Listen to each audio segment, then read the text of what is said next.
Barsiisota mani, qotee bulaan mani yaa Waaqayyo hin dhiisin. Yaa Waaqayyo, ati Waaqadha uummata keenya manni irratti dubate. Waan nyaatu hin qabne. Beelaaf takkumaatiin yaa Waaqayyo ati qaqqabi. Yaa Waaqayyo uummata mana hidhaa jedhamu. Otuu waan balleessin. Yaa Waaqayyo ati hidhaadhaa nuu baasi. Yaa Waaqayyo galatoon isiniin jira. Ulfaataa uummata koo. Isaa bilisummaa jechi waa'ee ta'insu hunduu barbaachisa. Mootii mootummaa caalu hayyuu jaarraa digdamaa beekaa beekumsi dhalee gameessa abbaa tokkummaa. Beekaa beekumsi dhalee gameessa abbaa tokkummaa.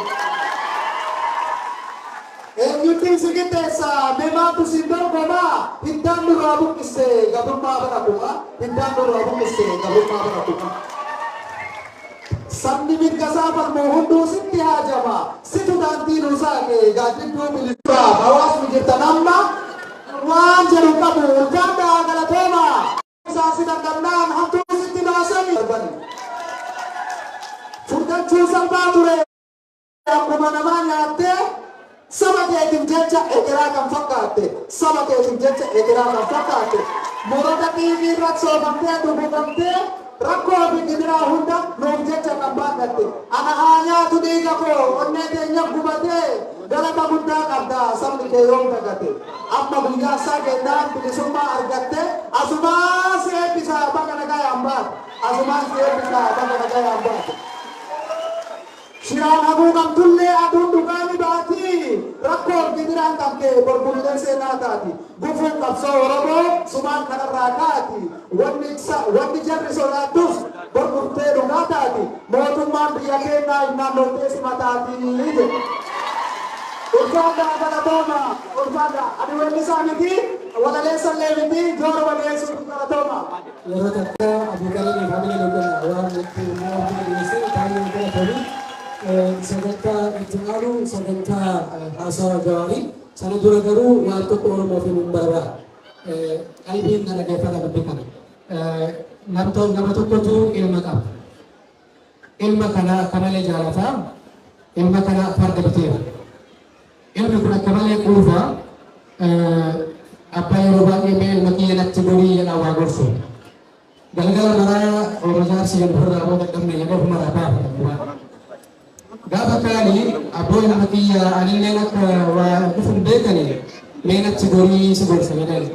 Osoma akkana jedhuun osoma ilma akkas jiru abbaan bira qabu. Gaafa kaanii dhumarra osoo bilan dhabuu waan jedheen abboo waan gootu farda sii bitee farda illee bulloo sii bitee jedha.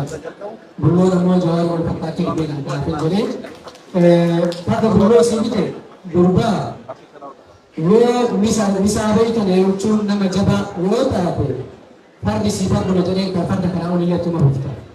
Yoo ammoo ati yaraa taate fardi sii garuu jedhee waan Oromoon jechuu barbaade yoo kan isin Oromoon tokkummaa taatan taate Jawaar isin Jawaarumaa tokkummaan Jawaar waliin dhaabame jechaa fi amma maayikii gara obboleessa kana Jawaar dabarsaa harmee Qaisaa fi sagantaa Qaisaa fi Jawaar gara saawwatii.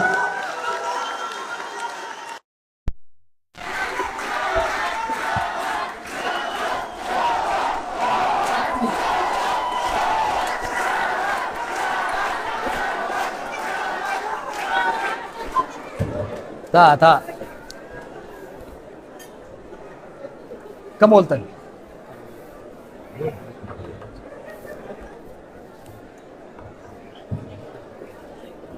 Kam jirtan? Warri ugee jirtani? Warri Landanoo dhuftani? Kam ooltanoo? Liirsirraa wala garreemi?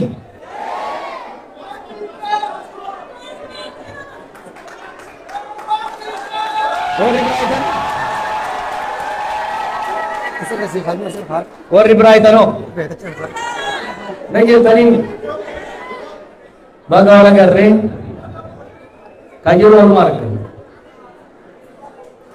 waa hedduu keessa dabarre waa hedduu sagarre akka gaariitti gingilfamnee baaqaa callatti adda baane akkasii dhukkubni sin ajjeefne si jabeessitii itti faranjiin nuti sun manni keenya uummanni Oromoo qormaata cimaa waggoota lamaan sadeen darbe kana nu mudate keessa dabarree har'a bifa kanaan wal arguu keenyaaf rabbi guddaa fi wareegamtoota keenyaaf galanni haa ga'u jaa.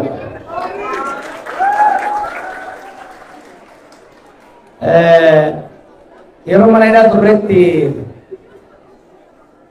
uummanni dhufee nu gaafatu hamilee nu cimsuudhaaf waan gaggaarii waan qabsaa'etu nutti himatu. San keessaa ka qeerroon UK asitti dalayidan isa tokko ture. Londanitti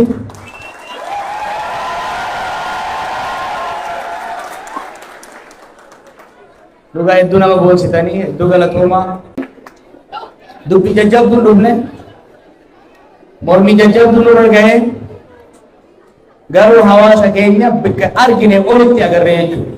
Oromoo diasporaa Oromoo Awurooppaa bakkan eegee bakka Oromis anis kunis eegee olitti agarree jechuudha.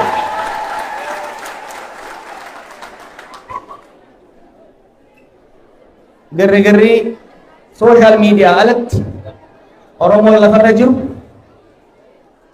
hawaasni Oromoo biyyoota alaa keessa jiru tokkummaan isaa kabaayina isaa daran kan dur daran guddate argamu isaanitti hedduun boonaa jechuudha. Hoggaan asii gaddeebius onneen kiyya daran guutamte waan dalagamuu qabu humna guutuudhaan akkan dalaguuf hamilee guddaan haa taatanii hedduu galatooma.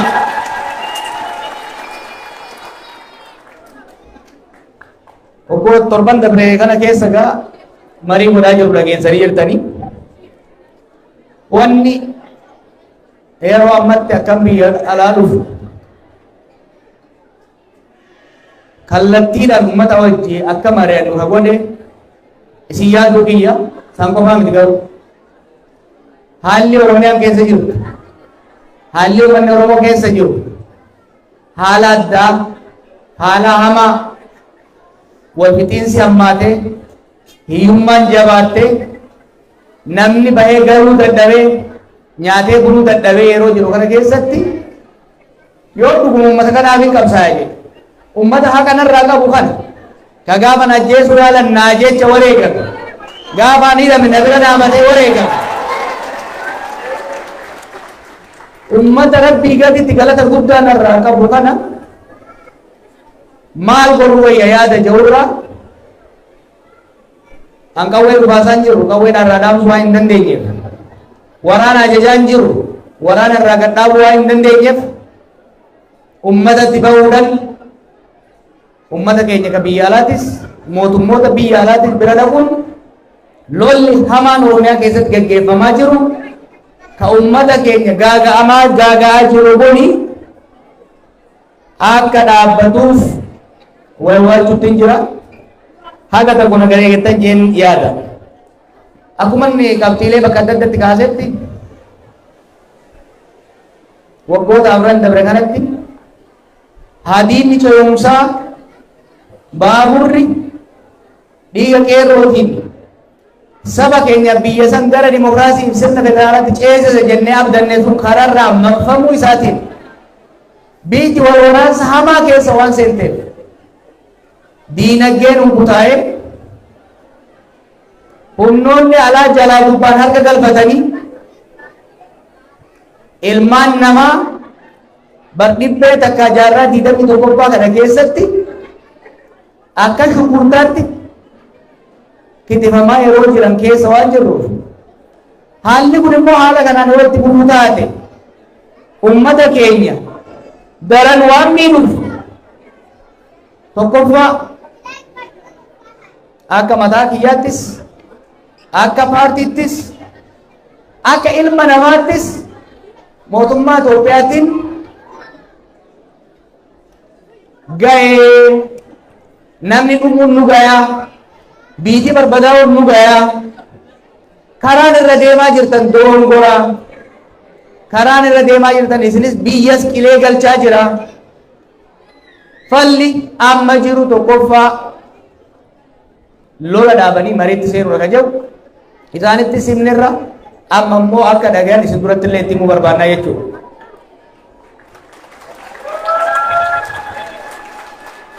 Akka kaafaa'ootti nuti duras lallabaa ka turre sababni itti hidhamneef illee ummata Oromootiif Oromiyaa akkasumas sablammoota Itoophiyaatiif kan fayyadu sirna abbaa irree osoo hin taane sirna dimokiraasii, sirna yuunitarii osoo hin taane sirna federaalawaa ka saboonnii fi ittiin bulchanii biyya immoo waliin bulchanii adeemsi sirna abbaa irree Haayile Sillaaseefis hin fayyadne, darbuufis hin fayyadne, sirna Mallasaatiifis hin fayyadne, ammas hin fayyadu jennee waan lallabaa ture. Har'as taanan wanni nuti sodaannee wayiwaachaa turre sun waan ga'eef falli biyya sanii hawwii abbaa irrummaa lafa kaayanii hawwii uummata bal'aa kan ta'e sirna dimokiraatawaa dhaabu irratti hojjechuu, hawwii olaantummaa aadaa tokko, afaan tokko, eenyummaa tokko sablammoota walitti cafaqanii bituudhaaf godhamu san dhiisanii sabdaneessummaa ummatichaa jiddugaleessa bifa godhateen sirna federaalawaa sabaaf sablammoonni qe'ee isaanii irratti afaan isaanii, duudhaan isaanii, eenyummaan isaanii kabajatanii guddifatan ka qabeenya rabbi kenneef irratti hojjetanii hiyyummaa keessaa bayan kana taasisuuf immoo mootummaan bakka biraatti ergamu osoo hin ta'in ka ofii filataniif bulutu ummata saniif fayyadaa jennee amanna akka kaafootti. Kanarratti cichanii yoo kan deemaman taate biyya san baraaruu hin danda'amu. Kana didanii garuu immoo akka warra duraanitti akka waggoota afran dabree kanaatitti sirna abbaa irree ijaarra kan nuti uleen cafaynaa kaan hidhat darbinaa kaan boollat darbinaa taanaan ilmi biyya sanii silaa boollat darbamee dhumu biyyattiin garuu qarqara qarree geettee boollat darbamuudhaaf dhiyaachaa jirti. Kanarraa deebi'uun barbaachisaadha.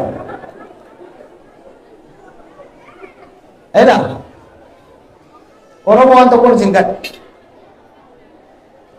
wanni asin kadhu nagayaaf carraa kennitu. Humnoonni biyya keenya keessa wal lolaa jiran gara araaraatti deemaa jiran jaalatan illee taa'uu baatu dhiibamanii gama mootummaatiin dhiibbaa biyya alaatii fi keessattuu gubaatii dinagdee irraa kan ka'e gara araaraatti seenaa jiran. Gara kaabaatiin wanni nama abdachiisu mul'ataa jira. Oromiyaa keessatti garuu arras lolli itti mufee jira. Namni kumaatamaan buqqa'uun, dhibbaatamaan ajjeefamuun, misoomni manca'uun itti mufee jira. Kuni itti fufnaani rakkoo hamaa keessa seene. Kanaaf hamma dandeessanitti warri mootummaa deeggartan mootummaan kanarratti akka deemu qabsoon amma godhamu qabsoon lola dhaabanii biyyattii gara mariitti deebisu waan ta'eef kanarratti fuulleffattanii akka hojjettan isin gaafachuun barbaada. Gama keenyaan akka Jawaarittis ta'e akka hogganoota waliin hojjennutti beekumsa qabna, muuxannoo qabna. Beekumsaan muuxannoo kanatti fayyadamne biyya keenyatti araarri bu'ee yaada qabnu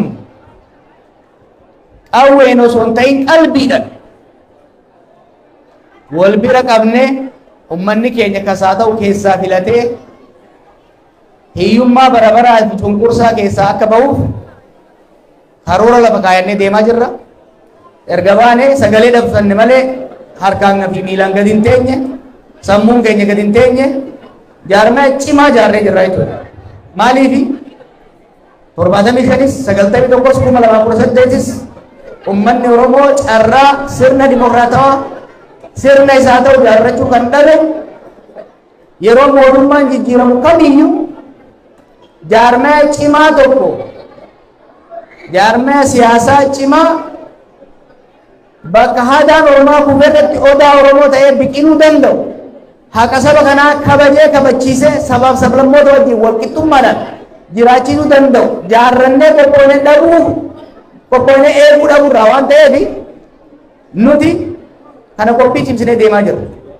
Yeroo naaf bakka gara biyya alaatti ergama fudhannee deemnutti hoogganoonni nu raafan gara godinoota socho'anii hojii jaarmaa ijaaruu cimaatti jiranii jechuudha.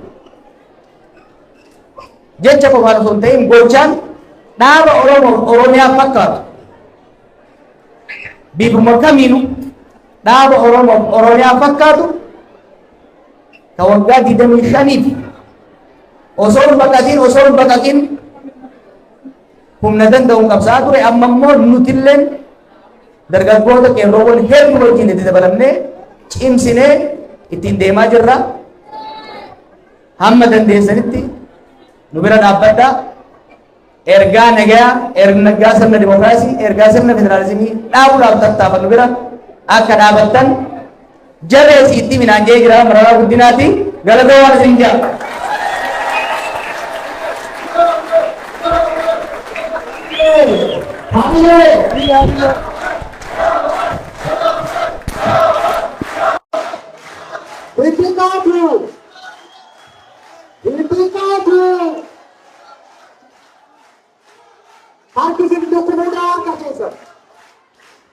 Oke, ulfada galatoma hayyuu keenya kabajamaa fi jaalatamaa obbo Jawaar Mohammad bakka rabbina hidhaa baasee asii wal argisiise jecha amma sagantaa itti aanutti deemnaa. Sagantaa keenya kan itti aanu walaleessa yookiin nama wallee barreessuudhaan beekamu obboleessi keenya Firoomsaan Lootuun argama. Mee daqiiqaa lamaa takka abbaan akka nuuf jedhu hamilee dhagaa walga'ii simandaa.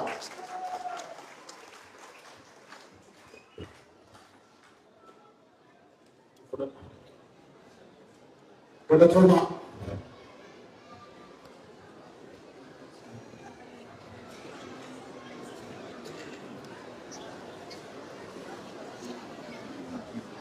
Walaloonti warri Oromiyaa ijaare hinduune as jiru jettu. Warri Oromiyaa ijaare hinduune har'a illee jiru haaduu abbaa du'aa inni gadiif karaa jiru. Warri seenaan abaare haaduu boobanaan fa'aa hojii isaaniitiin jiraatu yoo du'an Taaddasaa fa'aa karaa du'aa hin baane yoo bu'e leenjisoo diigaa ilmaan isaatu guyyuu dhaabbatee kaayyoo isaatti ta'ee ga'a. Haaduu warri du'aa yoo bu'e bakka waaree akka haaduu ifa kunoo siidaan seenaan ijaare. Inni jallaaf dankamaan haaduu soorri galaa abisheen kunoo har'a iyyuu injifateetuma galaa. Ini juga sangat diharu kadunda warna harga kaki itu dan dari kalau apa mau bikin perbuatan madrasah dari elok itu bilawa kuju anjol ke tujuan dari hadu abban dua ini dua umane haduan bukan tu becut afara ramli bukone tidur jaga manfaat bertolak katare sambil sani tu berare warna asasi wadane. Untuk insan jual terus nus dua ke nak jira, anpesa muradan tu nalar taf kerajira. Sehingga tu kalian sampai jatuh wang beri kajelca, wang dapat bersih berdua bereca. Sehingga tu kalau dapat kamu boleh laba, dua boleh kasih jira tidak laba. Sehingga wajah sehingga hujat sika isani injara, isa sehingga boleh sere pasang abara. Sehingga tu lupa boleh aku soba boleh kota. Gon rumah miti sehingga boleh kota. Sehingga tu yang ada bocor tak kalesa. Sehingga lupa itu ada nulis bolsa. Porte karo di luar dunia Afrika. Kush madawan untuk maju bukan Afrika. Warna arganon sani karo mad dunia dursu. Warna wang kau bukan cedera di tumsu. Kalau orang geometri arti warna jasa logesa warna buci situ orang kamu soban dalam Malaysia. Orang mau direct itu mandi kalau mas aci. Kuis mana direct ni tiap bantu demokrasi. Karena lapa mula tu finjam ni muka warna afkafa. Adunya ni fragada kalau manu tanggafa. Hayu kenya uji la kaya adesa ilala. Kalam dari amajayu la satu cala. Bainawan duma wala la yusina la kwanza bara dunia yujara ebul dusina haqaan ijaaramuun sirna bulchiinsa keenya jalloota dhabamuun addunyaadhaaf fakkeenya sagalee qarooma keenyaatu yuuneeskoo keessaa dubbata siidaa Aksum fiixeerraa kallacha Oromootu mul'ata. Akkasumatti dubbiin akka abbaan fedhe goche ijaarsawwan Afrikaa keessaa harkuma keenyatu goche injiinarri tokko dhumne dirree warra kunshala abbaan fedhe ittiin laatatu yuutu ijaare Laallibalaa. Har'a niwukilar boombii fi qawwee biyya lafaaf gamsiise sibiiluma tuttuqu nuuka addunyaa agarsiise har'a leezarii fi kophee warri qarshii nurraa luugu warra kuushirraa fudhatan qarooma gogaa duugu addunyaan qaroomaaf qabeenya keenyaan jiraata warra waan qabne hiyyeessaaf isuma qabutu waa laata. Har'a maqaa dabayyoon waantes inaaftuun inaaftee ummata hundi fadoofummaa keessaa addunyaa baafte. Arraba fakkeessanii nuun jedhanis faaqiftuutu nuti piraamiidii hojjenna ofii koo homaa nuuntu. Jettee olmaa nuti ni mormina seenaa qabatamaa dhalootaaf kennina darbeera baritti nu sossobuun isaanii gaha waa'ee keenya yoo ta'e seenatu ragaa ba'a. Oromoon nu akkeessa olmaan sirbinu nuun kadhatu malee nuti hin kadhannu simannu. Jalatti nu hambisuuf wanti jarri nu goone jira garuu immoo nuti fannee madalaa bahutti jirra. Sammuudhaan bilchaannee ogummaan qancarree xaqnee qabne kun mataa isaanii marree Oromoota abbaa biyyaati nuti warra badii sanyii kuusaanee odoo jirru akkamiin taana namaa gadi. Maddi dhala namaayyuu Afrikaa biyya kuushii asumaa ba'eenii dhiira lafeen dubartittiin luusii qaroonni kuushii ka'ee Giriik keessa qaxxaamuree Roomaa keessa qubatee Awurooppaa abuuree dimokiraasii gadaarraa qitti addunyaadhaaf bu'uure. Sirni gadaa ukkaanfamee taa'as biyya abbaasaa keessa dimokiraasii ishee xiqqootu biyya guddate gaggeessa. Addunyaan sirna keenyaan wal gaggeessee soorome. Biyyi keenya gamuu kan isaa olmaaf kennee hiyyoome. Ofii bu'uura jiruu isaanii harka kennaa argatu. Waanuma keenya kennaa fakkeessanii asitti darbatu. Jaannata ardii fi badhaadhoo Oromiyaa hangama nagaa siif dhugaatu dubbata namarraan barbaaddu ragaa. Utuu nuti karaa saaqiin mootiin akka warra Iisaanaa dur. Waanne wala deemee wal madummaa yaana. Utuu fakkaataan hin dhufin waliin salamuufama. Silaa yoona Oromoon dhufin addunyaatti argama. Utuu jarri amantiin qabanii nuti hin darbatin dhagaa bara mootii Zaaguree heduu ni qabne ture nagaa. Ejjennoo mooticha haga'u faasistii barbadeessee tokkummaa saba hundaa qalama jaalalaan barreesse. Bara mootii Zaaguree hin jiru qoodaan gosaaf amantii akkamiin jiraataree sanyii makuushitu hangafa nagaati. Abbaan fedhe abbaan nuuf ta'ee alaaf keessaa haa boonnisu har'a yoo dhugaa beekne qixxoon hin qabne nu hoosisu. Waan keessanii jedhanii nuuf kaffaluun baatanis beenyaa wanni isaan abbaa itti ta'an hundi isaatu waan keenyaa. Keenyuma balfaalaaqanii nu jibbisiisa maleessa Itoophiyaan tarkuun dirree Oromoo galeessa. Warri dhugaa harkaa qabu afaan guuttatee iyya Itoophiyaa guutuu irratti Oromoodha abbaan biyyaa. Nuti sifu Oromiyaan dachee qixxuuf hammaadha. Biyya Habashaan irraa sirbu irratti ni Oromoomatu abbaadha. Taanzaaniyaa fi Suudaan kunnoo haga Gondaritti Eertiraa qabatee haga Aksum garasitti irraa dhiibamne malee keenyuma qabu warra kuushiiti. Asitti dhalanne kadhanneen arganne yookiin seeraan hagam akka geellu laalaa bahuma jiraate seenaan. Oromoon koo barraantichi rakkataaf karaa saaqee waan qabu qoodee kenne hamma irratti nu hanqaaqee. Waan argeen beeyne argee ofuun argiirra koodhibee wal horee baay'atee qeerraa gannu dhiibe. Falaasama warra seenuu irratti hiranii Oromoo alagaafuu firaa tokkummaa isaa diiganii. Hammeenya siyaasaa amantiidhaan laaqame akka kennaa waaqaatti warra seeriif laatame. Sammuu bilisaan dhalate amantiin hadochanii Oromoo akka meeshaatti gabaa addunyaarra oolchanii.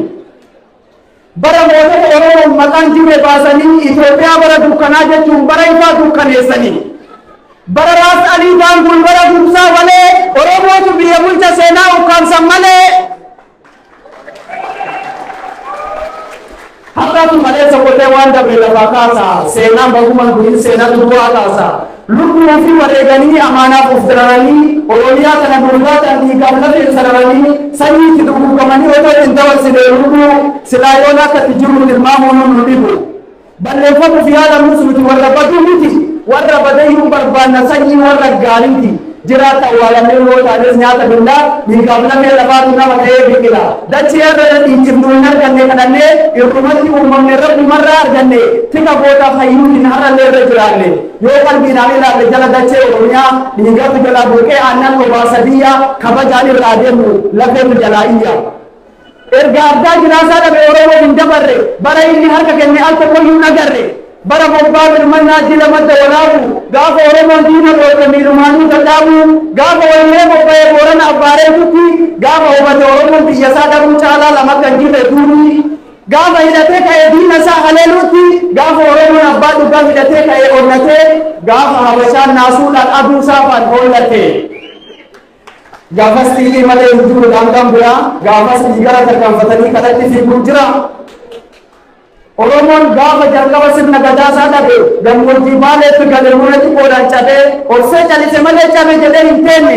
diinnis itti duulee bakka yaade hin geenne bakka itti cabe humatee dammaqee wal kakaasee bayyaannatee dhaabbatee sirna isaa lafaa kaasee oromoo gammoojjii keessa sirna gadaatu baasee jalaqee walfata dheertuudha saatii mujjiree waan ta'eef ulfaataa galatooma. Kaati kalau belum sampai juga lagi sebentar kan sebentar jalu harga acing yang berongkor bade kesuma jalan kabat UK nuti dokter kolabna ini soalnya sekian ka dacin apa jika betul juga Ardo kami apa jabali Ardo kami apa jabal nak dengar turun kabel kita Abdul Qadir Tajabur yang dijurukan untuk hubungan kolaborasi Abdul Qadir Tajabur para kanso calon Jawa Fatih dan Tisanati kolokasi sebelum hari rasa dabatnya akuma Europe film kakak itu beberapa movie kesatuan anggota imbasi lagi suci barang kesati nama kode lenca kaboda lalu kedua kaboda Abdul Qadir guru Jamat Kandala itu bakal menjual misal biaya jalan itu Bajin isaa mootiyyuu keessumattuu dhimmoota baqattoota waliigalaa fi keessattuu dhimmoota baqattoota Oromoo irratti xiyyeeffatee kan hojjetudha. Akkasumas hojii advookasii fi dippiloomaasii irratti kan dalagudha. Ergaan kana jedhee booda Abdoo Qaadii Abbaa Jabal hamilee jabaan gara walqixxiitti akkanaaf beekan si gaafata. Abdoo Qaadii Abbaa Jabal hamilee. Intansi itti waan inni fedhaafi gaafiin tokko Kawan yang menjadi ada di mana aktor itu cuma ada dia punya kesukaan. Kalau dia punya ya apa kalau pada negara mungkin sudah ada wajib itu kalau kita tambah ada negara kerja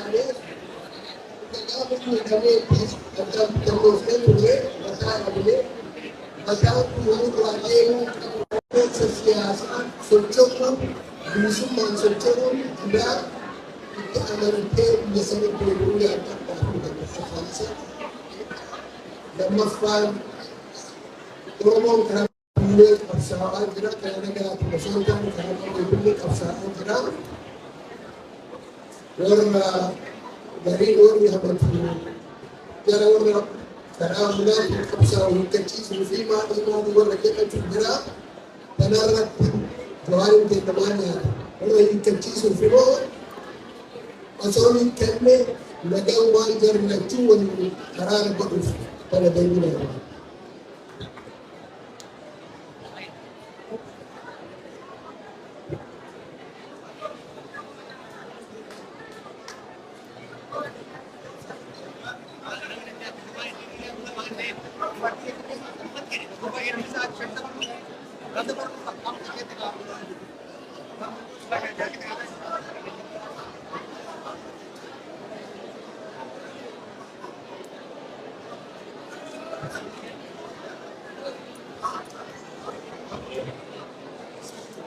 Jaga berarti obrolan mana kita dengan bahasa itu bermula. Waktunya kita asing gafin gafat tu sahaja dari sumber bermula tinggi.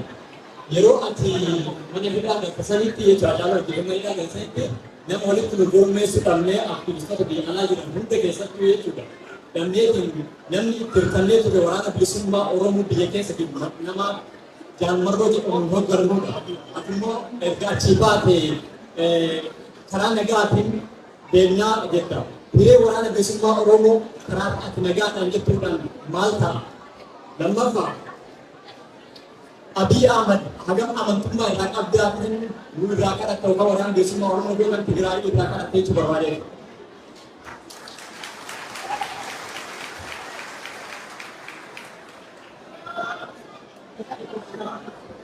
Ani ajaja isteeji irraa natti kennameen hordofaa warri naannoo kana har'a natti baasan anaafin isteeji irraa ajaja natti kennameen hordofaan.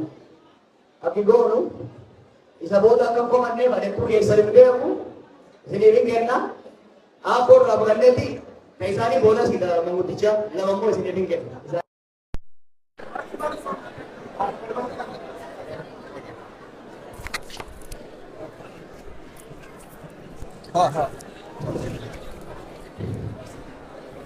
Dua Muhammadi baga nagaya walgadu baga nagaya na chibate waqi akkum sibase mamasan malle wasitti ma Juwar Muhammad gujichallon tisse gujichine je sanami gade gadun jalolte gujichi janna dagachuuf dide gacha nufi harka qaba bode waraan harka qaba dagachuuf dide aduun diinalloon galani namichiin ijjeesa jedhelleen guluma gale dalla fi cufate taaye man seenu dide cicha taaye gujichi cicha taaye nyaatu fi nyaate bunu fi dhuge taaye gacha nufi harkuma qaba bode ufillee harkuma qaba janna gogaa beeke gujichi gujichi guddisee saree qaba namichi si jalooli dalla jale taa sareen hin garti hin dutti gujichi janna ala beeke hin geerare sarikkoon dar hin duttu wamatta ala jiraa nama yoon ala jiru wamatti garaa jiraa jedhee namicha dhageessise Juwar gaafi gugurdoo si gaafatan tan siilime sittime waan gara si jira dhufu min dubbati opidiyoo deemta in dubbati siidaan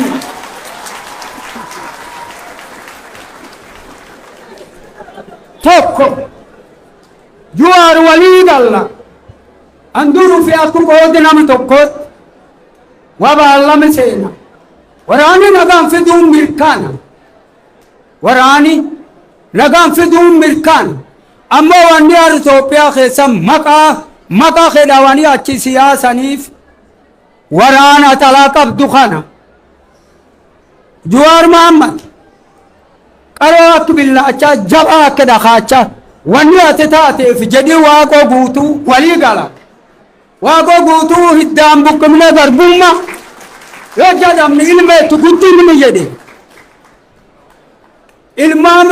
ilmaan Oromoota baddaadhu qaabtu sun ilmaan itti guddisan ilmaan waaqoo guutuuti ilmaan Booranaa bareentu ilmaan Oromoo wanni maqaa Oromoo dhawaniif waamsu waraanii nagaan fiduu walii galla yoo walii gallu kan lafti itti nagaa barbaaddan ati dhaabdii kafaa'oo ati dhaabdii abaa'oo mootummaa Itoophiyaati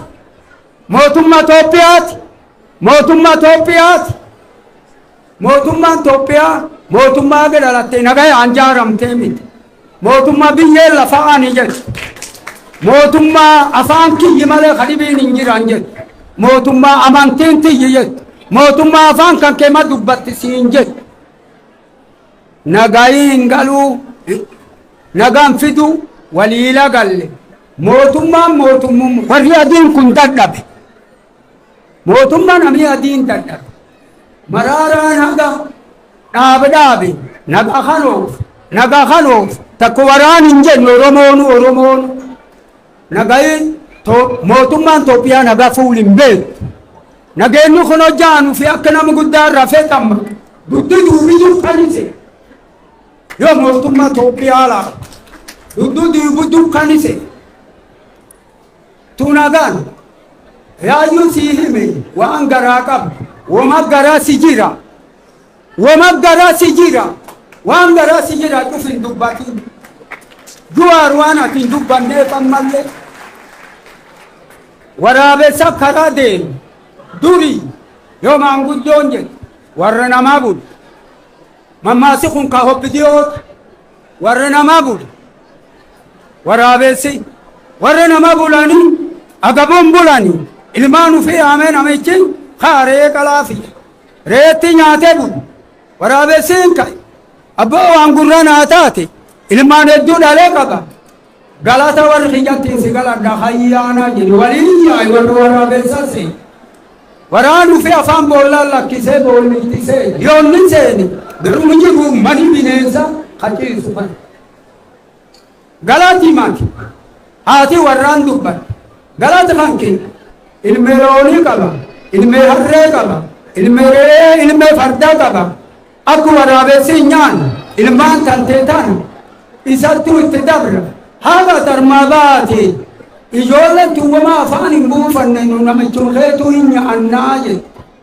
waraabessaan namicha de nami waraabessaa re'ee qaba hinyaa akkama jettan hin nyaattan jedhe garaachaan bullee hin nyaannaa ilme isaa akka waraabessi hin nyaanne ilmaan teetitti itti dabree jabeessa jedhe namichi akka nyaatan hin qabu jaarsi uf dhageessisa hin nyaatina jedhe hin nyaanni jedhe xaabonuu hin nyaanni yoo nyaattanii mata lafnaa kaayaa gurra lafnaa kaayaa jedhee bade jaarsi waraabessaatiin bade abba namaa jedhan bulee horii naa qalee warri kiyyituuf hin nyaanni jedhe nakkan jedhi jaarsi ka waraabessa abba irraa abboo namichi akka nyaatan hin qabu si callaa wambaani ilma waraaboo cufaafu waba'e akka nyaatan hin qabu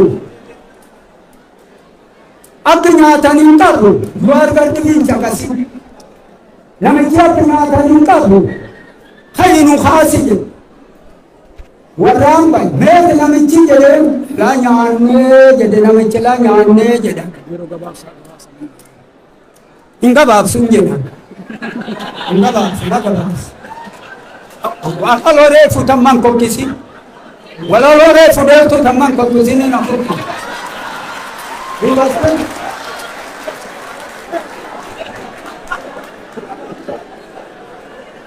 namichi meetii jedhe gaafate la nyaannee mataan allafnaa kaayaa jedhe meetii waraabessa niitii ufii gaafate namichi kan kee mataan qabu yoo mataa qabaate si waraabessa galati irra barbaadaan dhufu yoo mataa qabaate waraan ufii alaan lakkise bineensiman ittiin seenu yoo reefuu siin armaanitti dhoote innilleen harka qaba gara keessaa buusa mataan qabu mee gurri allafnaa kaayaa jedhe gurri hin qabu akkam hin qabne sumbir taa'anii hin nyaanni jedhani si gurri ka'ee hin ba'u hamdaaga kafaana gurri hin qabuuf hin dhageenye gurri hin qabu oppidiyoon sun taatitti gal taabba gadaa sifit oppidiyoon ta'ufumaa intala garaacha sifit oppidiyoon gurri hin qabu waan toltuu jiran kan hin dhageenye hamanu guban haqabeenu guban hamanu guban ka midhaan guban ka midhaan irra faatan Jawaar Mohammad warri isa nagaa irra barbaadan kan waan awwaloo abdii dubbatu tiinfitan keessa dhageenya abaa'oo shanee qulqumaa hindi balleessa haadha abbaa isii qulqumaa abbaa ufan kulcufin fiqaaduu tasammaa maaldhaan qurxummii dhaamemii armumkeette teennee garra galaanii balleessan suni ummata kanaa miti warri isanirra naga barbaadan kana duwaarii kiyyi nagayi kunin fudhatama waraanii nagaan buusu waan filaa siigan waraanii kuni nageenne kunin fudhatama an akka kiyyaatti yaade kiyyaatti nagaa oofanka eegi mootummaa Itoophiyaa duddu yuubitu kan yoo waaqi namaa godhu malee waaqi waan hin dandeenye hin qabu tunagaana siiti be waan gara si jiraatu fidii gumee kan irratti hin dubbatin siiti gumeen asirratti irree nama mootummaa Itoophiyaa sabbootu irreen mootummaa Itoophiyaa dhuunfaa mataa ofiitiin saphoote hin dubbatin nama gabaasa nu baasa arma ciisuu jira horaa bulaa deebana antan isinidhaan.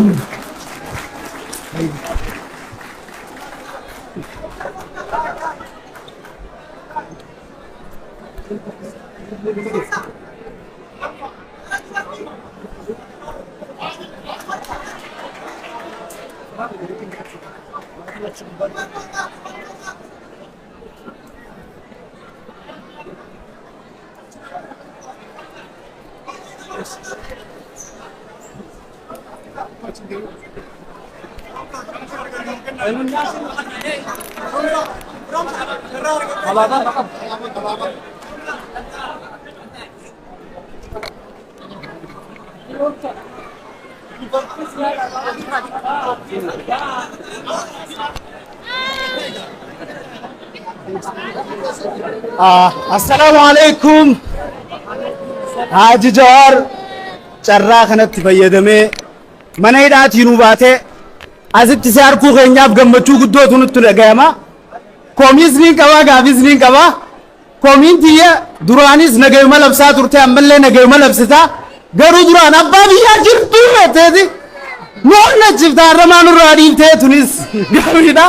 Tabiraa ammoo nuti qeerroo UK hedduu laffaane Jawaar waa hedduu goonee qabbana keessaas bullee gama dhumaatirra nu dhufte jidduus maan hun dhufin.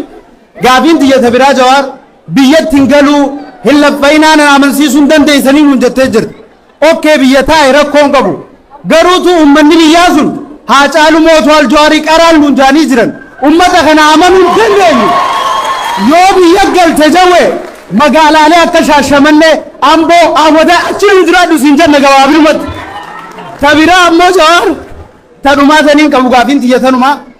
Maalumaan nu tultee jaalalaan akkana nu maraachite Jawaar gurraa ijaa gurra dhabde. Wallaahi ijaa gurra dhabde. Hamma feene waan biraatirra yoo ol mormine Jawaar jennaan nuun duwanii gal. Kanaafuu wanni niin jechuu barbaadu Jawaar jaalala akkana sii qabnu kan tokkummaa hawaasa akkana agartu kana dafiiti walitti qabii waan takkatti ittiin fayyadami. Kanaafuu hedduu si jaalannaa nu jiraadhu waggaa kuma nu jiraadhu galatooma.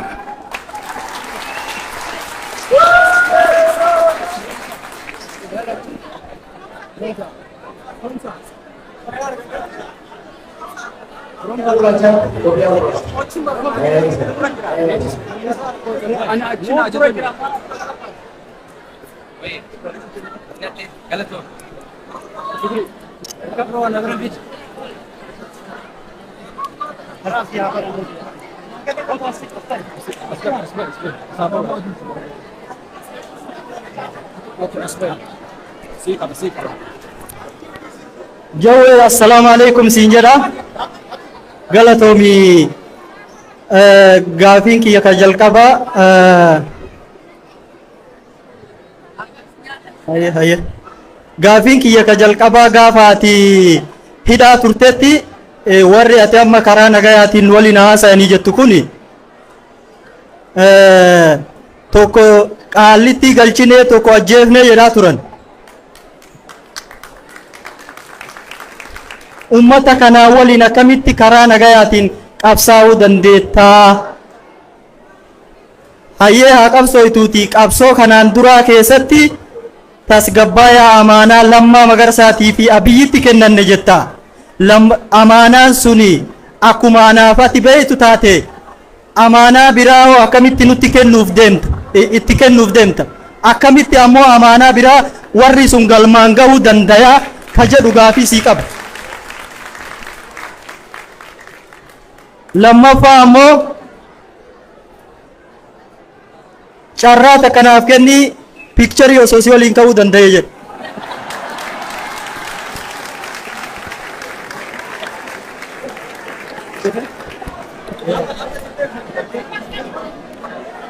Iya galatoomu gubernur jira doon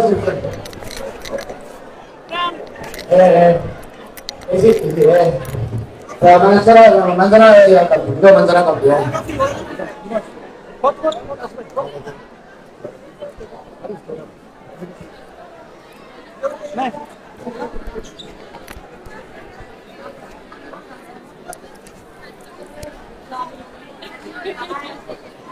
No, it's okay. I'm gonna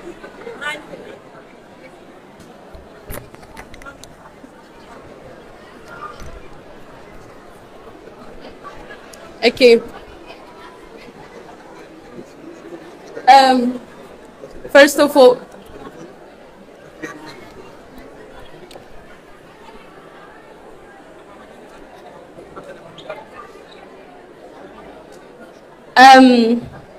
Oromoo ko baay'ee sin jaalladha. Waan ofiidha. Jawwee baay'ee sin jaalladha, sin kabaja. Ati jechuun Oromoof akka kan koo Diamondii edheen gizee hundaan awwaama. Garuu first Waaqayyoon baga si baasee as si ga'ee jechuun barbaada. Baay'ee gammaddeera.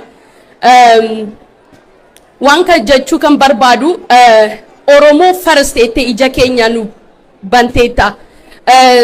Oromummaa keenya akka beekne afaan illee afaan kan jarroota sanadha kan beeknu ture, garuu har'a maqaa keetiin as nu geestee akka afaan keenya akka ofii keenya eenyummaa keenya akka jaallannu Oromoo first jettee karaa kee qabannee as geenyeerra. Baay'ee sin galateeffadha kanarratti. At the same time Oromoo first jettee amma immoo Itoophiyaa jechuun akkamitti Itoophiyaan guutuu ishee Oromoof bineensadha. Bineensa turtes 150 years Oromoon bitamtee amma saatii kanatti illee du'aa jirti. Kanaafuu akkamitti Itoophiyaan kun Oromoo nyaachaa kan turte, ajjeesaa kan turte, ammayyuu qawwee qabattee biyya keenya keessa galtee ammayyuu nu ajjeesaa jirti. Oromoo free Oromoo jennee harka duwwaatiin falmitiidhaan nuuf. Kanaafuu karaa nagaa kan jedhamu Jawwee saatii kana keessatti I don't think so. Maaliif Itoophiyaan nu dhiistu? Oromummaa keenya biyya keenya jaallatti malee, waan kan qabdu jaallatti malee Oromummaa keenya hin jaallatani. Kanaafuu akka konkooti Jawwee ati an jedheera Diamondii keenyaati. Kanaafuu Itoophiyaan akka nu jalaa akka fudhattu hin barbaadu Jawween. Oromoo bira kip gochuu barbaanna malee. Kanaafuu ani hin beeku Oromoo taatee dhuftee Itoophiyaan maaliif akka taatu ani hin beeku. Kanaafuu to be honest Jawwee ko karaa nagaa kan jedhamu I don't think so kan right saatii kana keessa kan nu barbaachisu kanatti hin fakkaatu. Also qabsoo waboo forsiin akkamitti ilaalta? Kana gaaf qabsoo waboo forsiin akkamitti ilaalta? Gaafii kanas akka naaf deebisuun barbaada. Kanaafuu baay'ee sin jaalladha, sin kabaja. Karaa Itoophiyaa first kan jedhamu dhiifnee Oromoo first jennee akka duratti wal qabannee tokkummaa keenyaatti jabaannee tokko nu godhi nu fidi qabsoo wal qabannee waboo wajjinis taanee tokkummaa keenya irratti jabaannee Oromoo tokko taatee akka qabsoofne Oromoon akka bineensa Itoophiyaa keessa akka baafnu freedomii keenya barbaanne. Ijoolleen ammayyuu qeerroon jajjabdu namni baay'ee mana hidhama keessallee jiru. Kanaafuu Oromoo keenya haa bilisoomnuti achi booddee waa'ee Itoophiyaa duratti deemna kan jedhamu jechuun barbaada. Galatoomni. Thank you.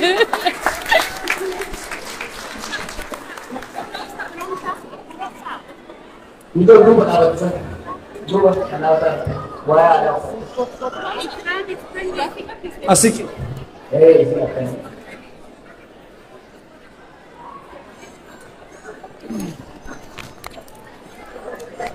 Dagama. Carraa kana naa kennu keessaniif guddaa galatoomaa sin jedha. Duraan dursee anatu sin galateeffachuu qabaas dhufuu keessaniif obbo Jawaar Muhammad kenna. Gaafiin ani qabu ummata Oromoodhaaf, ummata kanaaf jechuudha. Bilisummaa jechuun maal jechuudha? Bilisummaan ummata kennaaf barbaachisaadha jennee wareegama qaalii irratti baasaara. Kana jechuun immoo uummata Oromoodhaaf bilisummaan duraan dursee maal akka ta'e ifaa ta'ee ibsamuu fi qaba jedhee tan yaada. Sanaaf bilisummaan maali nuuf? Lammaffaa jaarmiyaan cimaan nu barbaachisaa jettan miti? Erga jaarmiyaan cimaan nu barbaachise waraanni cimaan hoo waraana adda bilisummaa uummata Oromoodhaaf kan cinqamu kan wareega qaalii kafaluu fi uummata Oromoo akka gaariitti eegu nu barbaachisaa moo nu barbaachisu jettanii yaaddan? Kanas yoo galatooma.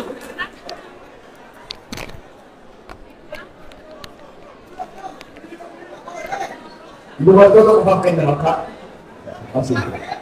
Sila kenna hidhachi. Adi tabbatee jirtu. Adi.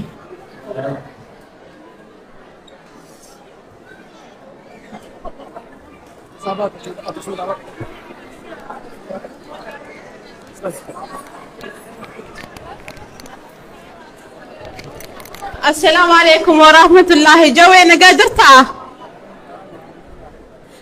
قافين كبا نتيرو هدو قدباني ور أوروبا أمريكا بيوت قدقرات درو قباني سغليتين إبسامنا قروا أتموتو يرو هدو بيوت عربا هندمتو إجوالن بي عربا جرتو قباتي مداو في إبساتشو هندن ديسو مالي في بي عربا هندمني كأمة أورومو برا يرو هدو دابتو أوروبا جالا جوالن بي عرباتي كشينا كيسا دابتي إساني كأمة أورومو سغليتا أولي مالغان تانان قباني آري وفيهم بافتن تقلي نتهري رباني آري كي نبافنا قباني واندن دي ندبنا مالي في بي عربا هندمني تقفى دبي ديمو دن ديسا وانتو تاك what do you call قاتر كويت ديمو دن ديسا مالي في هندمني تقو غافين كان سر راقبا أتي دابتني إساني كوابو هم نتأجروا مالغا باسني إسني فيس واكم يجو ميديا كم بركة دابتو يجو اللي بيارا باتي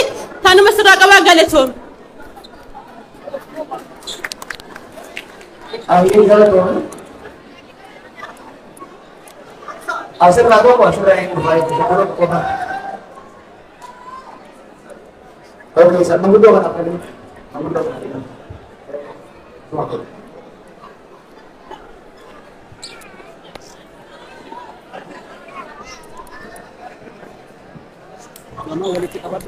Yes. Allah, assalamu alaikum warahmatullahi wabarakatuh. Jawar Muhammad Bagarabin أو دينا كيسا سباسة أسفيدة والنقرسيسة ولا قرن جنة هدو أورمون سيادة فمته أرمو أسلفته سي والقرر خوري قدامكم به ياده خيني سكان نشوداف ياده خيني يفسد شوداف هدو دباف قبل أبو جوار namni Oromoo waan jette namni guyyaa teeba arke halkan namni guyyaa halkan bofa namni guyyaa bofa arke halkan teeba deeysaa jette Oromoon nuti jiila qabna waan gartee ati nuu gadiin dhufte kanarraa jiila guddaa qabna asiin dura waa hedduu garreef tokkeeffaa gaafa nuti ifin beeyne gaafa mililik Oromoo cabse خرانا جياتي خورمو بالليس إيسا يوجد تبدن قبن تبدين قبن تقافا آنوليدا أمة أرسيدا خامة تورب ورانا قوي دور عبچو توري خرانا جياتي چبس والتانا خوتا ورانا لفخايا والتانا توق ورانا ينفدنا جاني أمة أرسي خماتمان harkaa fi harma ciranii jechuu achi as takkaa namni ol ka'uu hin dandeenye namni gaafatan jiru rabbii guddaa malee wanni isaan gaafachuu danda'a hin jirtu san bira huti achirraa kaaftee Oromoon gabroomtee amata 550 ol qawwee dhabaaf diinni isaan hin geenye خمليون شنتم خمليون شني خمليون جها أمة مليون ترباتمي ummata malyoona 70 gabroonfatee irra deemuu ture cuqawwee dhabaaf. Arra akka nasiibaatti ummata keenya rabbiin gartee ibidda harka naqe. Ibidda harka naqe arra waan dhaban hin qaban. Yoo madaafaa fi taankii taate malee arra ummata keenya wanirraa irruu hin jirtu. Duuba amma odoonii fi nuti gartee ummanni Oromoo kun warra duraan dammaqii dhibba qabu taate guyyaa tokko kaanee biyya teenya fudhachuu dandeenya kadhaanaan alatti biyya teenya gartee fudhachuu dandeenya.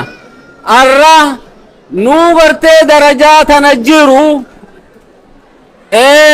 waltaanaani diina OBDO kana ka Oromoo xiqqaa ji'a 5 dhiifne ka dullechan dhiifne ka jaartii garaa qabdun dhiifne ka Oromoon ganna 5 kana gartee guyyuu meeytuma lakkaawwattu guyyaarra du'uma lakkaawwattu gartee akkamiin arra gartee ummata keenya kanarraa ibidda lafa kaayuu yaanna. Bilis angama kiyyaan namni arra Oromoon hidhachisiifne namni gartee irraa hiikuu yaadu diina Oromooti jeetii yaadaan.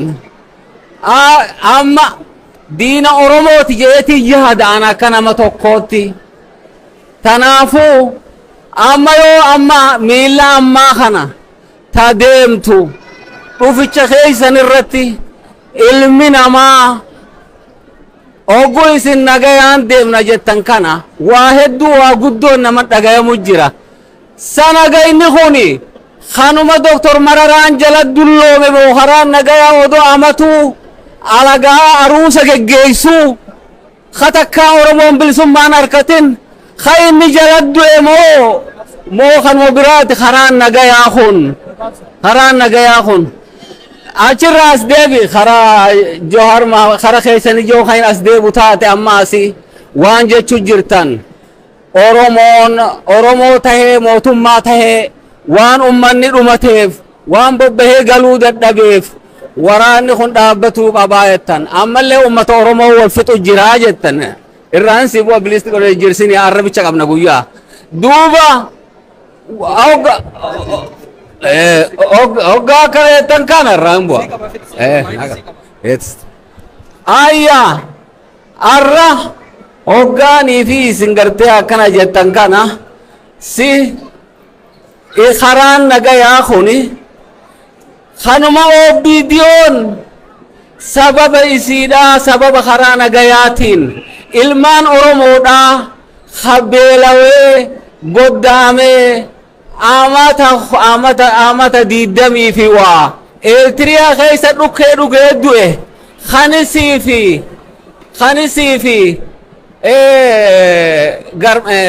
khanisii fi Baqqalaa Garbaa dheeyxanii nuu isin dura du'aa waa takka hin taatanii bilisummaan teenyaa jettanii kaaftanii fiddan arra eeysa jiran kaan garaa dachii galee jira kaan hidhamee halkanirraa duydii isaa ibiddaan gubatamaa jira kaan sombaa fi onnee fi tiruudhaan tumicha isaaniitirraa du'anii ummanni silaa mootoonni umma Oromoof waa godhu arra hidhaa keessatti dhumaa jiran jechuu guyyaa eeggatan tanaafuu an takka tanaa hafte takki tana bichaan jedha sa Oromoon gartee gaafa qeeroon leeltu kajechuu ture eenyu Oromoon malyoonni 50 yoonii fi dhumatee malyoonni 5 hafe nuga kajehu eenyu arrahoo ka ummanni keenya dhumate jee ummata Oromoo qalbii cabsu jiru eenyu an gartee niin dheereysan ji'u yoo niin dheereysa jee yeroo nan fuutu galatooma. Gara baatee dubbatu dhiyees. Akkamitti kun ta'uu immoo waa hunda nagaa fattanii. Kanaaf waa hunda illee dubbachuu nama dhibdiis dhiisuunis nama dhibdi. garii isin gaamadha beeka wanni godhu jiru waan garaa keessan jiru waan isin yaaddan alakuma osoo hin ta'in firrinis orminis haa dhaga'u. Kanaaf wannummaan foorama akkanaa qopheessineef waliinis akka mari'annuuf lolli keessan kun humna nuu ta'a waan baay'ee kanaaf sodaatina waan gaarii deemu jira. Akkamiin mootummaa sana amantee biyya deemuu eddaa gaafa dura biyya galus 2018 kan mootummaa amaneen deebi'u gaafa sanatti akkam biyya deebi'u barbaadan ture 2018 gan deemuu hedduu akkana hin deebine nama itti ergaa ture. Anggaroo laalee itti yaadeetiin amma booda kan inni bu'aa buusuu danda'u ummata san keessa taa'ee hangaan danda'etti yoo dalagee jechuudha. Murtii sirrii natti fakkaata. Odaa kan uffatoota roobaa biyya deebi'e umrii dargaggummaa hedduu ala ture hedduu carraaqee hedduu waliin carraaqee garuu kan caalaa biyya alaa turuun boqonnaa qabsoo itti aanu hin fayyadu jee waan hin yaadeef akkuma yeroo hundee rabbumaa fi uummata amaneetiin rabbiin nu bira dhaabate uummanni illee nu bira dhaabate ammas taanaan yaadoo keessa naagamu amni qabsoo itti aanu hojiin Oromoo itti aanu hojii uummata jaaru hoggansa itti aanu qopheessu jaarmaa itti aanu qopheessu. Kaleessa na fakkaatu waliin gadda dubbachaa hin ture. Yeroo hedduu injifannoo argamnu bu'aa irraa malu waliin dhabnuuf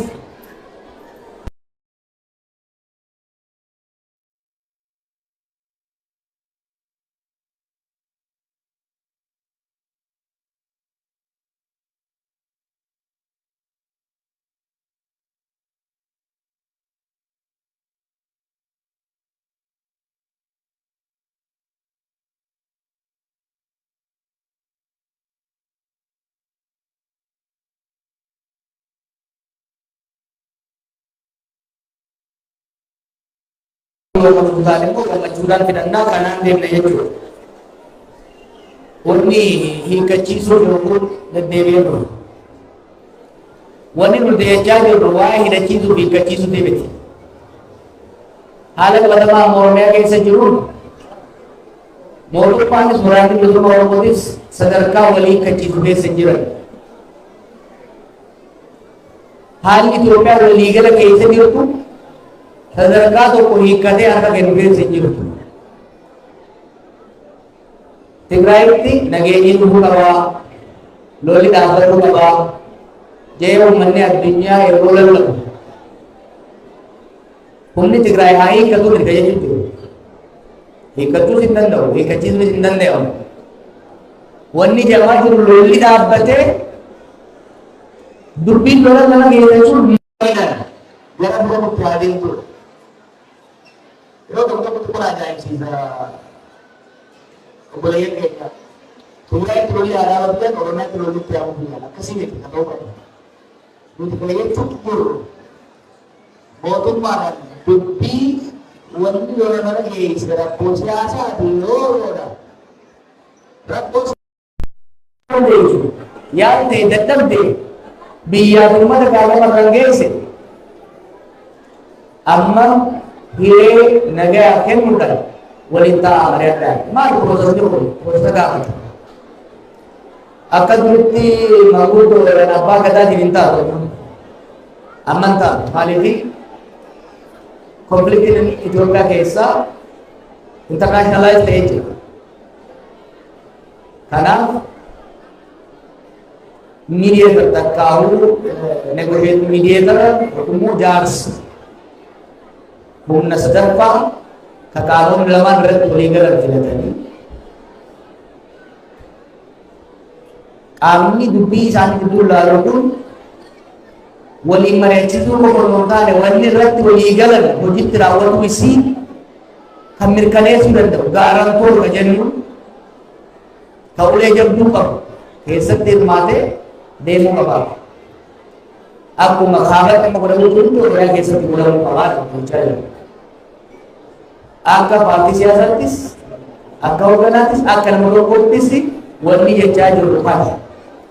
Eega walii galan booda yoo walii galan taate waan biyya namaadhaan asirratti dhugaatii takkaa hooggata takkaa bulu. Tullumaa hedduu gadi fagaattee jiru. Waan yeroo hubatamee qaamonni walquraa jiran mariidhaan lola gara dubbii lolatti isaan geessise tana irratti siyaasaadhaan furuudhaaf deemuutti qaban kan jedhuun kan deemaa jirru jechuudha.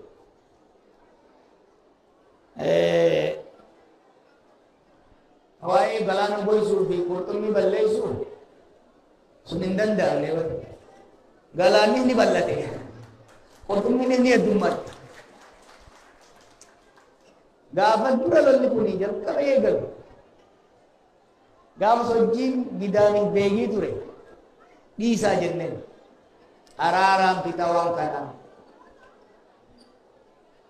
Qurxummii balleessina galaana boysina osoo jaan galaanni Oromiyaa guutuu waliin gahe. Kanaaf sun hin dalagu kan amma isaanuu ni beekan. Amma booda mootummaan sunii fi biyyi sun humna lola ittiin fufuu hin qabdu. Gahee jira jechuudha. Uummanni keenyaas humna lola baadhatee ittiin deemuu hin qabu. Kanaaf falli jiru gara araaraatti dhufuudha jennee amanna jechuudha. Haacaaluu ajjeefnee Jawaaritti dabalaa itti haa dabalame. Humna kumaan jiraachuu walii yaamu. Gaafa lola jalan qoosan jedhan warri murtii guutoo waggaa 10 rawuppaa shaatiin lolaa turan warra Masriitti.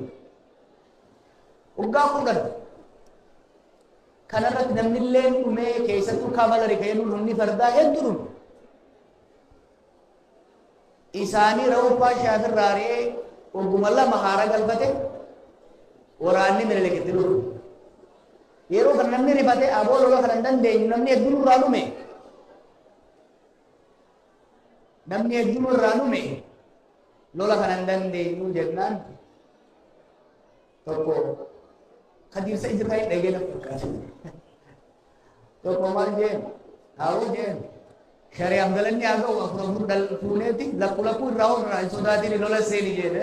Kanaaf ka hoggana Oromoo ajjeesuudhaan Oromoof duuba deebisuu hin danda'amu. Gufachiisuu ni danda'amu. Haacaaluu ajjeesuudhaan hedduu nu waddisiisan qalbii nu cabsan Oromoo garuuf duuba deebisu. Qotakka. Aanaa soon ajjeesan kanuma ana daranii nutti gabbaa'e malee kanarra laafaatti nuti. Oromoo waan tokko beeka. Itoophiyaa keessatti sabi akka Oromoo dammaqiinsa cimaa qabu. Tokkummaa cimaa qabu hin jiru. Waca ol keessaa kana ilaalina. Amma Oromoon qoqqoodame jettan jaarmaya bilxiginnaa yoo daballe jaarmaya afur qofa qabu. Warri kun 40 qabu. Oromoon saba dammaqaadha. Maaliif roorrootu nu gammachiisa? Akka ibiddaatti sibiila ibidda seenee barnu. Kanaaf sodaatinaa kana abaluu yoo ajjeessan qabsoo hunduu dandeessan ni gufachiisan. Garuu daran finiinsaa deeman. Kanaafuu waan inni namata meeqa saddeeti gaafa namni tokko seetti dhaloota nu boodaan dhufu sodaa fi soba hin barsiifne. Sodaa fi soba hin barsiifne. Sobaa fi soda sobaa fi sodaa hin barsiifne. Isinitti hin kijibnu waan nu mallatu isinitti himna. Nu jeesan nu hidhan maal nu godhan jenne immoo sodaanne dhugaa ta'e isinirraa kanarraa nu godhuu jechuudha. Amma dandeenyetti jabaannee itti deemne. Amaanaa biraa itti kan nuuf deemtaa waa'ee hin dubbatin jechaansi dhagaa sanis baga goone an amaanaa nyaachuurra amaanaan na jalaa nyaatamuutu naa wayya maaliif rabbi biraa hin waa harkadha jechuudha. We took a calculated risk. Itti yaadnee goone waan irraa arganne dhabne qabna waan dhabne qabna waan irraa barannes qabna jechuudha.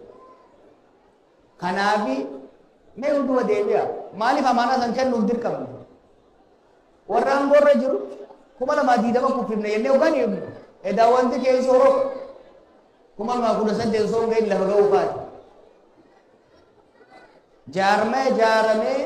Jaarmeen keenya kun biyya baqaa ture huriidha keessa ture wanti jaaramee qophaa'ee bikka hadaa roomaa irraa buqqisu jirru san taa'uu danda'u dhabnaan jalluma keenyallee taatu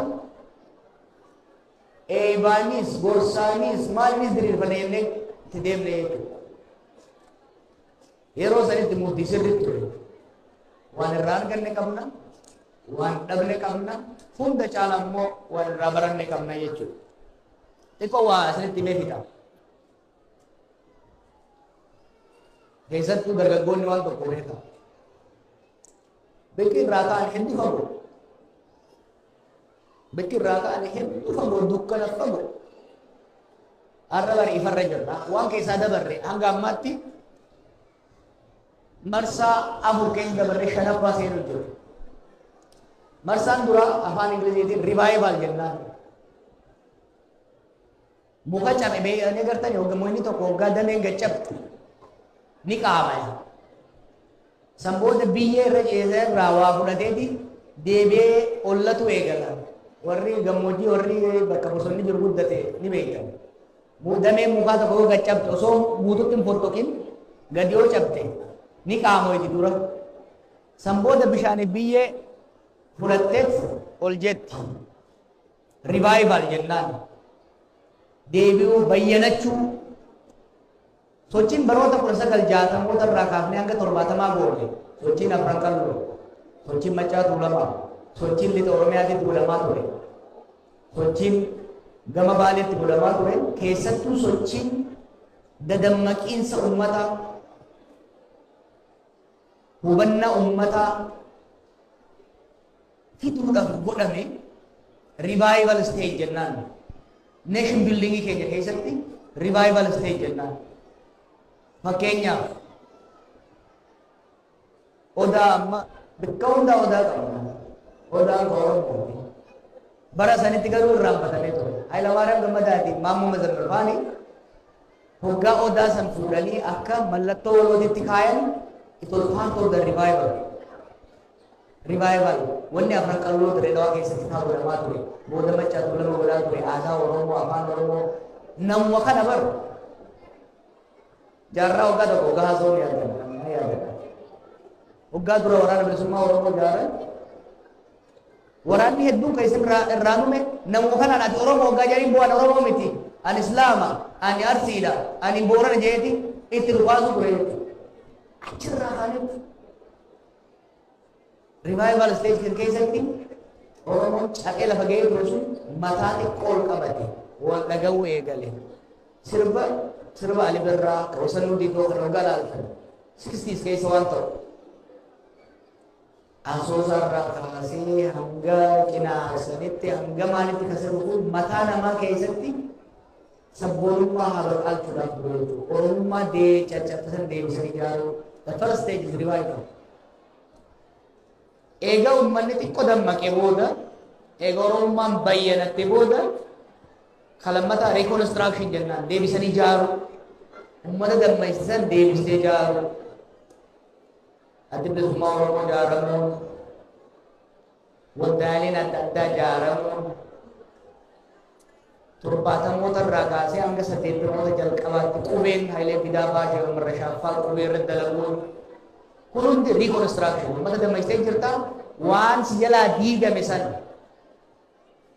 nation is a constructed element construction irratti hojjenne reconstruct irratti hojjenne barri 1970moota kanaan darbe barri 1980moota immoo 80 irraa kaasee 70 hanga 80 as reconstruction stage sagaltamii booda ummata dammaysine kana eega dammaqe immoo jaarmee bifa adda addaati waldaan hawaasa Oromoo biyya adda addaatti ijaaramu maaliin kun hundi ummata dammaysine jaarre kana Oromiyaa qubee mataa namaa keessatti habaqaalchine kana lafarra kaa'u actualization jennaan sagaltamii tokko booda Oromiyaan ijaaramu qubeen hojiitti hiikamuun Harun Oromiyaa jettu dhufu kun hundi barattoonni beekirraa kaasee amma kamisetti afaan tokkoon barachuun waan ummata dammaysinee jaarre san lafarratti Oromiyaa dhaabuutti seenuutu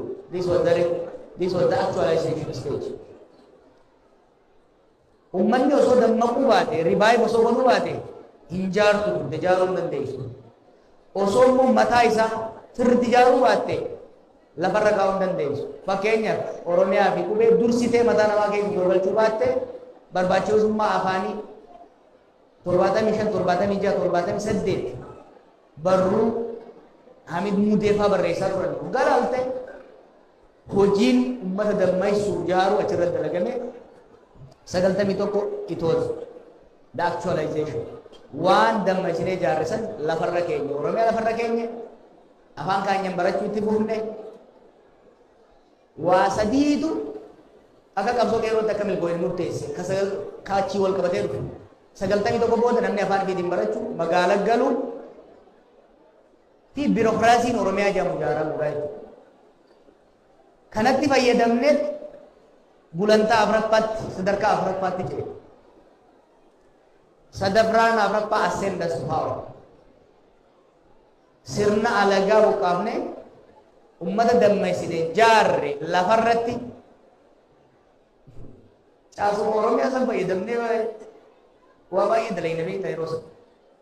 Osoo caasaan Oromiyaa jedhamu ijaaramuu baate qabsoon qeerroodhaa mataa isaatiin bakka ga'uu danda'u ture. Kanarra alagaa aangoo irraa buufnee nama keenya jennee yaadne garallee nu ga'uu baatu gara aangootti fidnee jechuudha. Ascendas to power. Kalee dubbadheetiin jira. Haala kanarra geenye kan itti aanu maali? Alagaa kaafne. Alagaa kaafnetis garuu miidhaan nurraa kaa'an. Kanaan gulantaan itti aanu maali? It's democratization. Gulantaan itti aanu mootummaa ummataa jaaruudha. Mootummaa ummataa filamu, ka ummataa hojjetu, ka ummata saamu osoo hin ta'in, ka ummata misoomsu, ka ummata ajjeesu osoo hin ta'in, ka nagaa ummataa eegu jaaruudha. Mootummaa akkasii immoo namni Oromoo waan ta'e qofaaf ta'uu hin danda'u. Argine qabatamaan. Warri hedduun har'a naqeeku bara nani waan mormu tokko namuma wayyaan buutee Oromoon haa ta'u malee waa takka hin barbaadu jechuu ture namni. No. Sirna dimokiraatawaa jaaruu baannaan caasaa institution dimokiraasii utubuu danda'u jaaruu baannaan Abiy buufnee guddataa kaa'uun Jawaar kaa'uun abbaa fedhe kaa'uun jijjiirama qofatti fiduu hin danda'u. Maaliifi mootummaa ummataan filamtee ummanni gaafa barbaade buusu qofaatu danda'a ummataati dhaabatu. San qofaatu ummata sodaachuu danda'a. Kanaaf an akka kiyyatti gulantaan qabsoo itti aanu sirna dimokiraatawaa Oromiyaa keessatti mootummaan bahu mootummaa humnaa osoo hin taane mootummaa ummanni Oromoo filatee akka ta'u dalagu. Kanarra gahuudhaaf sirriitti dhiyaatu qabna. Kalee kaasetiin jira. Qabsoon waggaa 4 dura godhaa turre tarsiimoo waggaa 4 duraatiin waggaa 4 itti aanu deemuu hin dandeenyu. sirna dimokiraatawaa uummata keenya keessatti uumne mootummaan nuu ta'u filachuudhaaf tokko lolli kun goolabamuu qaba. Maaliif lolli kun itti fufnaan gaagama guddaa keessa jiru. Lammata jaarmeen dantaa uummataa tiisuu danda'u ka Oromoo Oromiyaa fakkaatu jalan ni sarara. Jaarmayni tokko Oromoo Oromiyaa fakkaachuu baannaan Oromoodha diiga. Uummanni Oromoo uummata dimokiraatawaadha. Jaarmee maqaa Oromiyaa fi Oromoo dhayatu keessatti if arguu fedha. Manni akkuma manni gidaarri isaa muka hedduu irraa ijaaramu jaarmeen Oromoo Oromiyaa fakkaatu bal'ina isaatiinis qabiyyee isaatiinis daayivartii saba kanaa bifa calaqqisiisuu danda'u ijaaramuu qaba. Kana yoo fangoonu taate gara sirnuma dimokiraasiitti ni ceena. Aangoon harkan immoo aangoon nama Oromoo osoo hin taane ta'u uummata Oromoo. Kuma kudha saddeet aangoon nama Oromootii fi garee Oromoo tokkooti. Rakkoo seennee baramma. Isin qofaan baramma qaboolu. Maqaa keenyaan sabni biraan cunqurfama, sabni biraan jibba. Nummoo asinni ajjeefamna. Gama lamaan miidhamu jirra.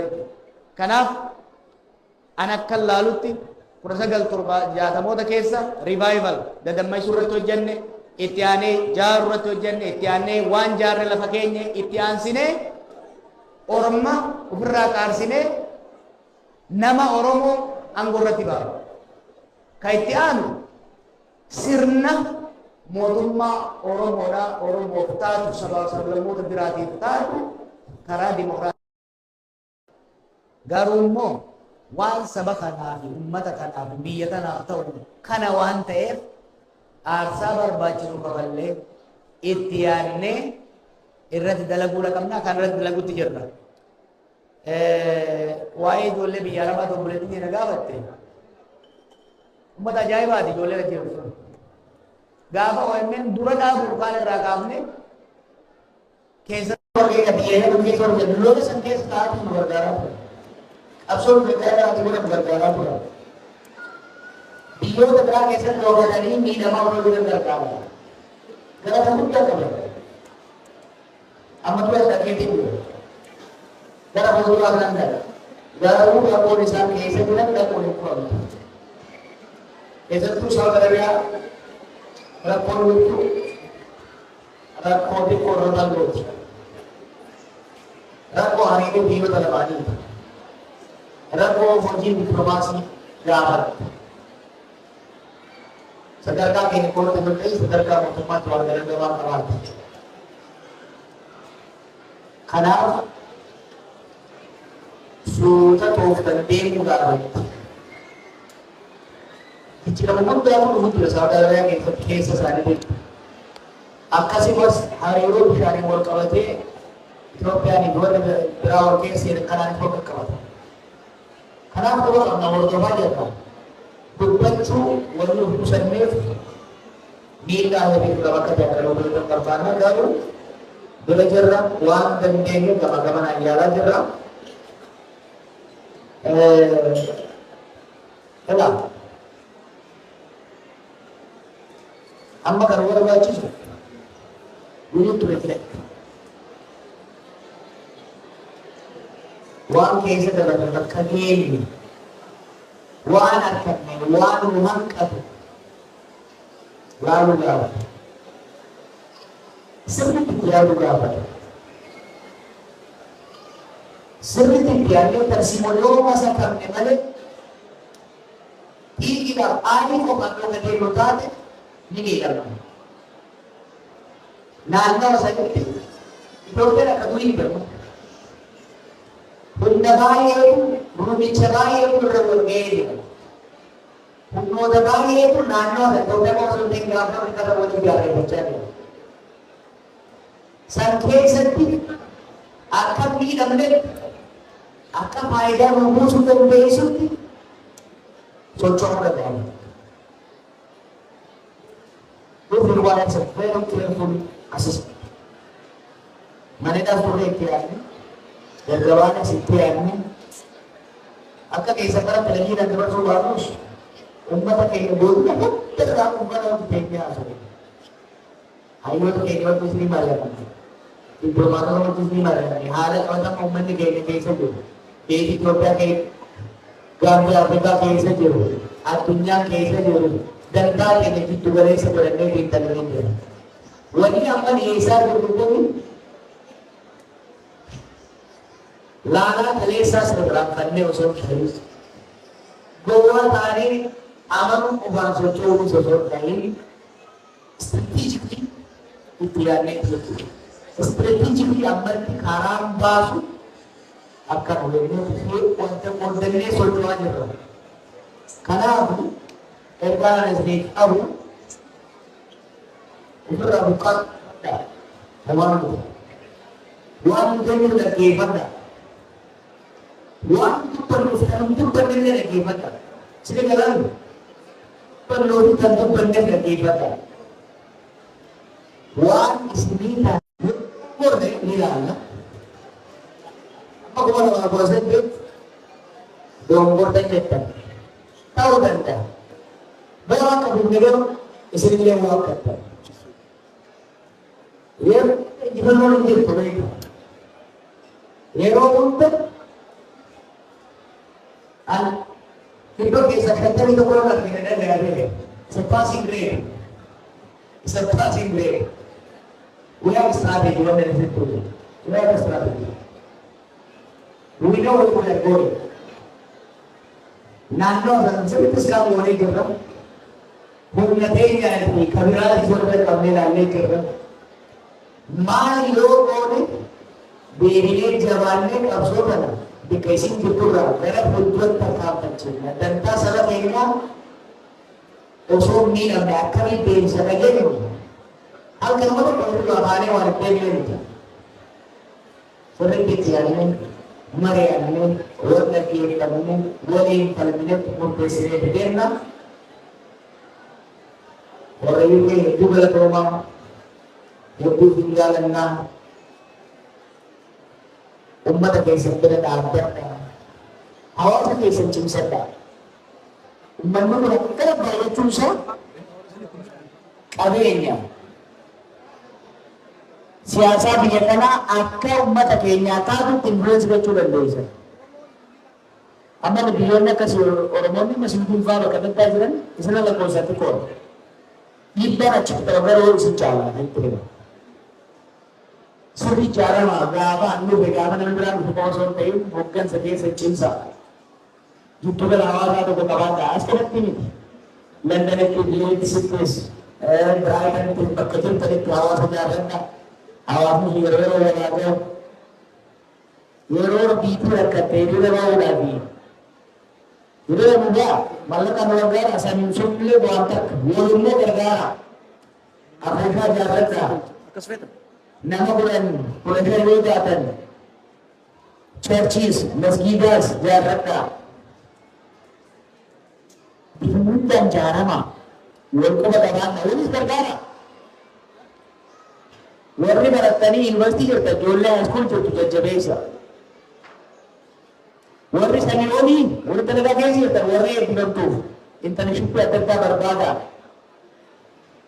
Maaliifi namni keenya kan gaafa rakkate gaafa biitti rakkatte birma tokko osoo hin ta'in akka namatti illee walii birma tokko ta'uu argina jechuudha. Kanaaf wal cimsaa galmi guutee warri alatti haftan homaa wanni goon hin jiru. Marsaa itti aanu mootii kanarra wayyaa hawaasni nu qopheessuu danda'a. Har'aaf warri dhaabattanillee warri dargaggeessaa dhaabattan silaa humna qabdan homaan taatanii baamurra ciisaa jala hedduu galatoomaa nagaa naa bulaa.